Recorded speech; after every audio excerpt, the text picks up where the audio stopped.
Butterfly Lion, Chapter 10, The White Prince. They said I could take him out in his wheelchair every Sunday, so long as I didn't tire him, so long as he was back by supper. As Bertie said, it was just like our Sundays had been when we were little. There was only one place we could go to, a small village only a mile away.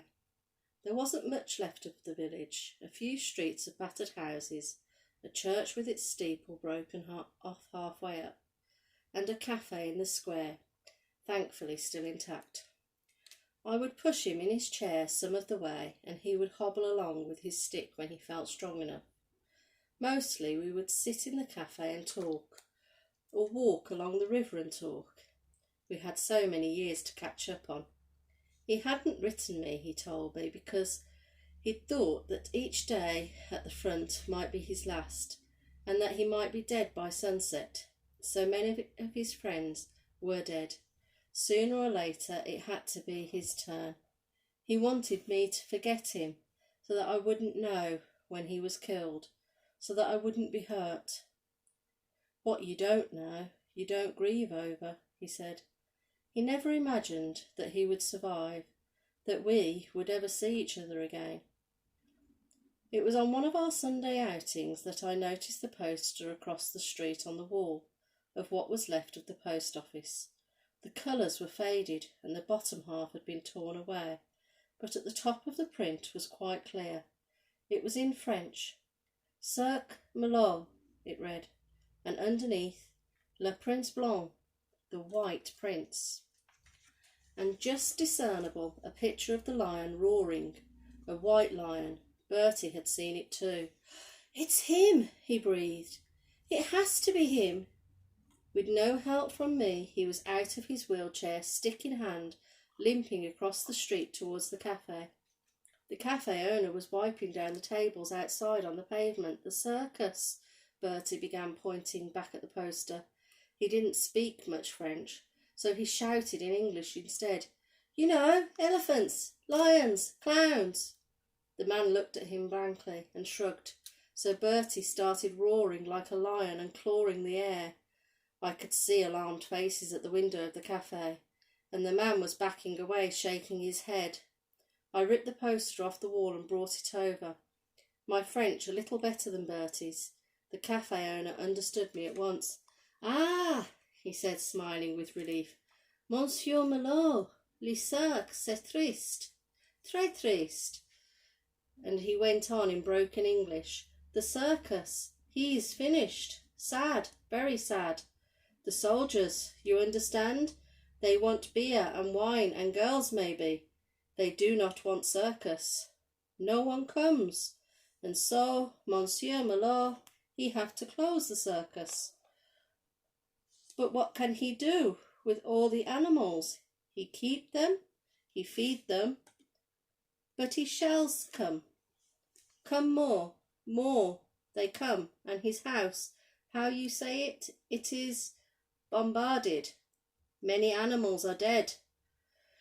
But Monsieur Malot, he stay. He keep only the elephants, the monkeys, and the lion, the White Prince. Everyone love the White Prince. The army, they take all the hay for horses. There is no food for the animals, so Monsieur Malot, he take his gun and he have to shoot them. No more circus, finished. Triste, très triste, all of them," cried Bertie. "He shoot all of them?" "No," said the man, "not all. He keep the White Prince. He could not shoot the White Prince, never. Monsieur Malot, he bring him from Africa many years ago. Most famous lion in all of France. He love lion like a son. That lion, he make Monsieur Malot a rich man. But he is not rich no more. He lose everything. Now he have nothing, just the White Prince. It is true, I think they die together. Maybe they die already. Who knows?" This Monsieur Malot," Bertie said. "Where does he live? Where can I find him?" The man pointed out of the village. 7, maybe 8 kilometres, he said. It is an old house by the river, over the bridge and on the left, not too far. But maybe Monsieur Malot, he is not there no more. Maybe the house is not there no more. Who knows? And with a last shrug, he turned and went indoors. There were always army lorries rumbling through the village, so it was not at all difficult to hitch a ride. We left the wheelchair behind in the cafe. Bertie said it would only get in the way, that he could manage well enough with his stick. We found the house, a mill house, just over the bridge, where the cafe owner had said it would be. There wasn't much left of it. The barns all around were shell-blasted, the ruins blackened by fire. Only the main house still had a roof, but it too had not gone unscathed. One corner of the building had been holed and was partially covered by a canvas that flapped in the wind. There was no sign of life.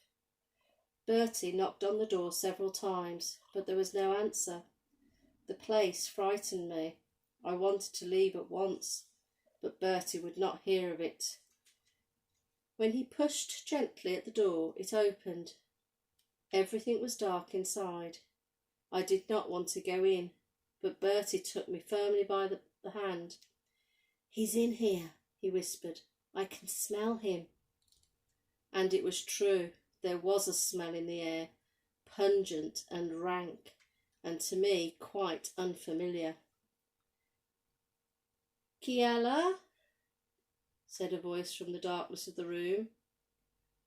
"Qu'est-ce que c'est vous voulez?"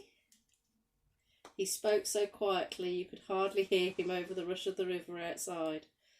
I could just make out a large bed under the window at the far end of the room. A man was lying there propped up on a pile of cushions. "Monsieur Malot?" Bertie asked. "Oui." As we walked together forwards, Bertie went on. "I am Bertie Andrews. Many years ago you came to my farm in Africa and you brought a white lion cub.